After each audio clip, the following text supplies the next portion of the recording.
Hello everyone, welcome to my channel. आज एक नई वैकेंसी को लेकर हम बात करने जा रहे हैं, जो है बिहार जीविका रिक्वायरमेंट को लेकर। तो चलिए देख लेते हैं। अगर नोटिफिकेशन की बात करें तो ये नोटिफिकेशन जुलाई में आ चुकी है। एप्लीकेशन स्टार्ट हो चुकी है 30 जुलाई से, और आखिरी डेट की बात करें आवेदन के लिए तो वो 18 अगस्त मीन्स 18 अगस्त तक टाइम है। आप इस फॉर्म के लिए आवेदन कर लीजिएगा, ठीक है। इसके बाद हम चलिए देखते हैं एलिजिबिलिटी एज की।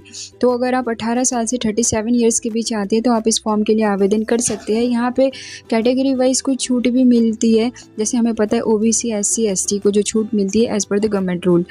इसके बाद हम देख लेते हैं, चलिए पोस्ट नेम, ठीक है। पोस्ट के हिसाब से नंबर ऑफ वैकेंसी कितनी है कौन से पोस्ट में, और उसके लिए क्या एलिजिबिलिटी है। तो सबसे पहले पोस्ट की बात करें तो वो है ब्लॉक प्रोजेक्ट मैनेजर। इसमें टोटल नंबर ऑफ वैकेंसी जो है 73 है। और इसके लिए अगर आपने बैचलर कर रखा है किसी भी स्ट्रीम से, बीए बीकॉम बीएससी, तो आप इसके लिए आवेदन कर सकते हैं, ठीक है। इसके बाद दूसरा अगर हम पोस्ट की बात करें तो वो है लाइवलीहुड स्पेशलिस्ट। इसमें टोटल नंबर ऑफ वैकेंसी उससे ज़्यादा है, 235 है। और इसमें ज़रूरी है कि आपने पीजी या फिर डिग्री कर रखा हो, पीजी डिग्री या फिर पीजी डिप्लोमा कर रखा हो। कौन से फील्ड से? फील्ड इंक्लूडिंग जैसे एग्रीकल्चर फील्ड से, या फिर एनिमल हस्बेंड्री से, dairy technology, fishery, horticulture, hotel management, rural management, ठीक है। अगर इन सब कैटेगरी से आप आते हो, अगर ऐसे कोई भी डिप्लोमा आपने कर रखी है तो आप इसके लिए आवेदन कर सकते हैं, ठीक है। यहाँ पे और भी लंबी लिस्ट है, आप चाहे तो नोटिफिकेशन में जाकर देख लीजिएगा, मैं नीचे डिस्क्रिप्शन में डाल दूँगी, ठीक है। इसके बाद हम बात करते हैं एरिया कोऑर्डिनेटर। इसमें टोटल नंबर ऑफ वैकेंसी उससे ज़्यादा है, ठीक है। इसमें टोटल नंबर ऑफ वैकेंसी 374 है। और इसमें ज़रूरी है कि आपने किसी भी फील्ड से, बस किसी भी स्ट्रीम से आपने ग्रेजुएशन कर रखा हो। सिंपल सा ग्रेजुएशन चाहिए, ठीक है। ज़रूरी नहीं है कि आपने बीएससी कर रखा हो। बीए बीकॉम बीएससी सभी लोग इसके लिए आवेदन कर सकते हैं अगर आपने ग्रेजुएशन कर रखा है, ठीक है। इसके बाद देख लेते हैं अकाउंटेंट के लिए। अकाउंटेंट में जो टोटल नंबर ऑफ वैकेंसी है वो 167 है। और इसके लिए भी ज़रूरी हो जाता है कि आपने बैचलर डिग्री कर रखा हो कॉमर्स से, ठीक है। यहाँ पे हर कोई नहीं आवेदन कर सकता। ज़रूरी है कि अगर आपने कॉमर्स से बैचलर डिग्री कर रखा है, या फिर इससे जुड़ी ही कॉमर्स से जुड़ी कोई और भी मतलब आपके पास कोई डिग्री है, तो आप इसके लिए आवेदन कर सकते हैं, ठीक है। इसके बाद हम देखते हैं ऑफिस असिस्टेंट के लिए। ऑफिस असिस्टेंट में टोटल नंबर ऑफ वैकेंसी जो है 187 है। और इसमें भी कोई भी ग्रेजुएशन के लिए ग्रेजुएशन जो है करा हुआ है वो इस पोस्ट के लिए आवेदन कर सकता है, ठीक है। अगर आपने बीए कर रखा हो, बीकॉम बीएससी किसी भी स्ट्रीम से, तो आप ऑफिस असिस्टेंट के पोस्ट के लिए आवेदन कर सकते हैं। इसके बाद देख लेते हैं कम्युनिटी कोऑर्डिनेटर।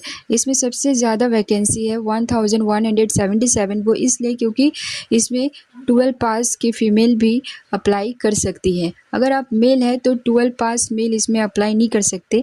फ्रेश ग्रेजुएट हो, आपने जस्ट ग्रेजुएशन कर रखा है, ठीक है, और मेल है तो आप इसके लिए आवेदन कर सकते हैं। वहीं अगर आप फीमेल है और आपने 12 पास कर रखा है किसी भी स्ट्रीम से, चाहे साइंस हो या फिर कॉमर्स हो या आर्ट्स हो, ठीक है। ज़रूरी नहीं है आप किसी पर्टिकुलर स्ट्रीम से हो, कोई भी स्ट्रीम से अगर आप है, आपने 12 कर रखा है और फीमेल है, तो आप इसके लिए आवेदन कर सकते हैं। तो जितने भी फीमेल है, ठीक है, जिन्होंने 12 पास कर रखा है, तो वो इनके लिए आवेदन ज़रूर करें।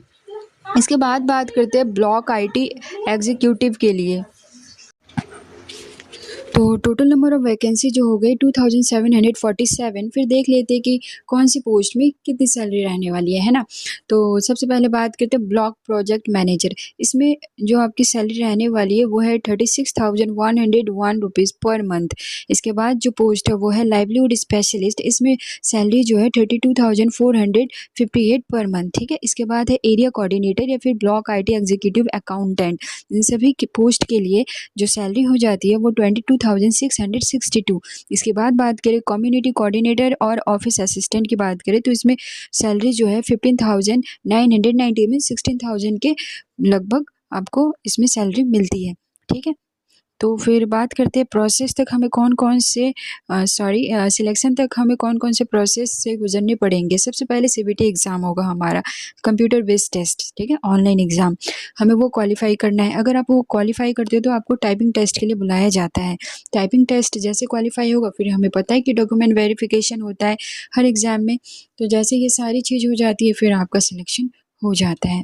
होप कि आपको सब कुछ यहाँ पे क्लियर है। तब भी कोई डाउट्स रह जाता है तो आप मुझे कमेंट में बताइए, मैं आपको ज़रूर बताऊँगी, ठीक है?